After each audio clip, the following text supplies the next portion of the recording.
هو ايه قصة واحداث غزوة الخندق وايه اللي حصل فيها وازاي انتهت؟ يلا بينا نحكي الحكاية. وصلنا في الفيديو اللي فات لحد ما النبي صلى الله عليه وسلم امر ابو حذيفة ان هو يروح لمعسكر قريش. فايه اللي حصل بعد كده بقى؟ لما الجيش كان قاعد مرعوب خايف ان قريش تجيلهم من جهة الجنوب، كانوا خايفين لو غفلوا لحظة ممكن يردموا الخندق ويدخلوا عليهم. فكان المسلمين خايفين جدا وبرد وظلام جدا. وزي ما قلنا في الفيديو اللي فات ان نعيم بن مسعود اسلم وراح للنبي علشان يأذن له ان هو يوقع بين الطرفين. وراح بقى نعيم علشان يوقع بين ابو سفيان وبنو قريظة، بس ما بقاش فيه اخبار عنه خالص. فالنبي صلى الله عليه وسلم قال: من يذهب يأتني بخبر قوم؟ وما حدش اتحرك من مكانه لان طبعا الدنيا برد وجعانين وحالتهم وحشة جدا. فقام النبي صلى الله عليه وسلم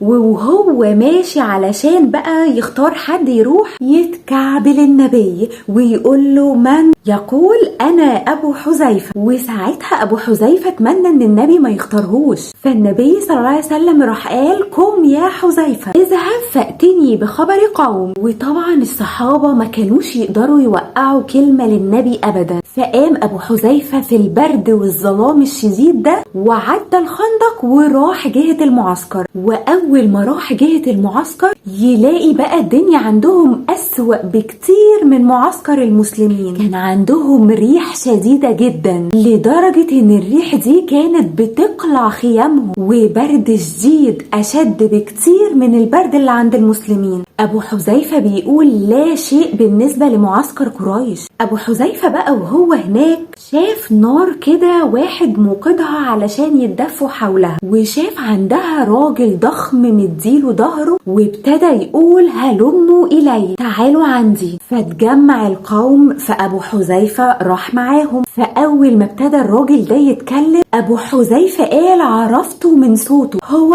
ابو سفيان. واول ما ابو سفيان ابتدى يتكلم قال كلمة غريبة جدا، قال: هذا الامر له ما بعدها، فلينظر احدكم من يجالس. يعني ايه؟ يعني الكلام اللي انا هقوله ده خطير جدا واحنا في ضلمة ومحدش شايف حد، كل واحد يبص جنبه مين. فابو حذيفة بقى عمل تصرف ذكي جدا، راح باصص يمينه: من الرجل؟ قال له فلان. راح باصص شماله: من الرجل؟ قال له عمرو بن العاص. وكأن هو اللي ابتدى بالسؤال علشان محدش يسأله، وفعلا محدش سأله انت مين. فابتدى بقى ابو سفيان يقول لهم: احنا قاعدين هنا بقالنا 45 يوم ومفيش حاجة حصلت ابدا ومش عارفين نقعد، والريح متسلطة علينا وخيامنا بتقع، وكمان نعيم بن مسعود جا وقال لنا ان بنو قريظة ندمت على مشاركتها معانا وعايزة تاخد 10 من سادة قريش عشان يكونوا هم الفدية على اللي عملوه مع محمد. فقالوا لمحمد: لو جبنا لك 10 من سادة قريش وموتناهم هتعفو عننا؟ فأنا أرى الرحيل. فسادة قريش بقى كلهم اللي موجودين قالوا ايه؟ الرحيل الرحيل، احنا موافقين. وراح بقى ابو سفيان تاني يوم علشان يختبر بنو قريظة. ونعيم بقى في الوقت ده كان راح لبنو قريظة وقال لهم ايه؟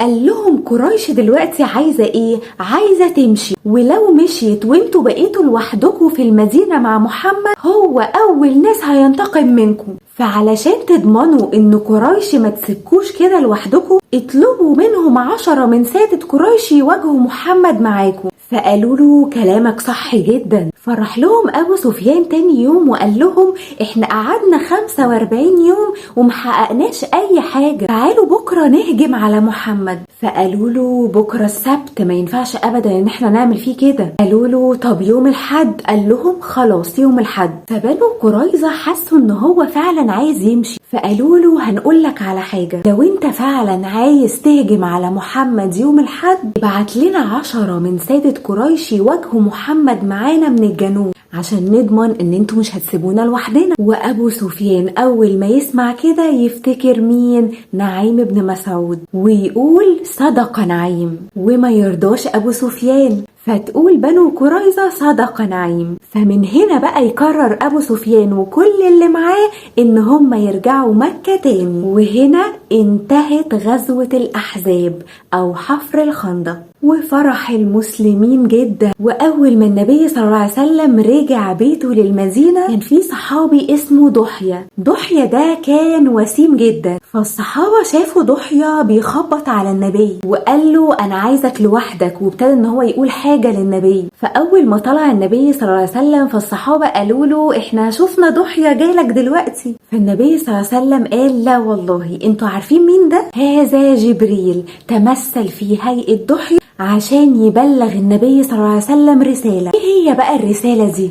سيدنا جبريل راح للنبي وقال له يا محمد إن المعركة لم تنتهي عند الله بعد، ما تسيبش السلاح بتاعك، إن ربنا بيأمرك إن أنت تروح لبنو قريظة. وفعلا كان في صحابة لسه ما غيروش هدومهم، راح النبي قال لهم زي ما انتوا، وراح فعلا لبنو قريظة وكانوا أقوياء جدا وعندهم حصون منيعة وأغنى أغنياء المدينة وعندهم طعام كتير يكفيهم. فرح لهم النبي وابتدى النبي في حصارهم. والصحابة كانت أول مرة تشوف النبي صلى الله عليه وسلم وهو غضبان كده، عشان كانوا هيقضوا على الإسلام كله. فردوا على النبي وقالوا له يا محمد ما عرفناك إلا حليما، انت دايما حليم، ليه متعصب كده؟ والنبي صلى الله عليه وسلم شد عليهم الحصار لحد ما ربنا سبحانه وتعالى ألقى في قلوبهم الرعب. وكان فيهم ناس مش موافقة على اللي حصل ده، وكان منهم كده واحد بقى صحابي وأسلم وقال له يا محمد أنا ما كنتش موافق. فنزل سيدنا جبريل عليه السلام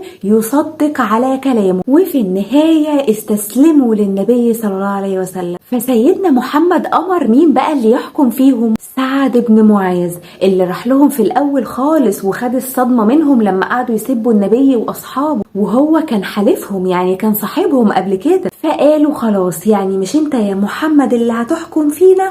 قال لا، اللي هيحكم فيكم هو سعد بن معاذ. وساعتها سعد بن معاذ كان جريح، وجاءوا بسعد بن معاذ وهم بيحملوه على الأعناق. وقال سعد بن معاذ الحل ان انتوا اللي عمل كده يموت، لان دي خيانة عظمى. وفعلا اتنفذ حكم سعد بن معاذ وأسروا النساء والأطفال. وبعد كده النبي صلى الله عليه وسلم قال قريش لا تغزونا بعد اليوم، يعني دي كانت آخر مواجهة بين المسلمين وقريش. وبس كده، هي دي كانت حكاية النهاردة. لو عجبكم الفيديو ما تنسوش لايك على الفيديو ده، ولو لسه أول مرة بتشوفوني ما تنسوش تعملوا سبسكرايب في القناة وتفعلوا زر الجرس عشان تشوفوا فيديوهاتي أول بأول، وتعملوا شير لأصحابكم عشان يستفادوا هم كمان. واشوفكم بإذن الله في فيديوهات تانية وقصص تانية، والسلام عليكم.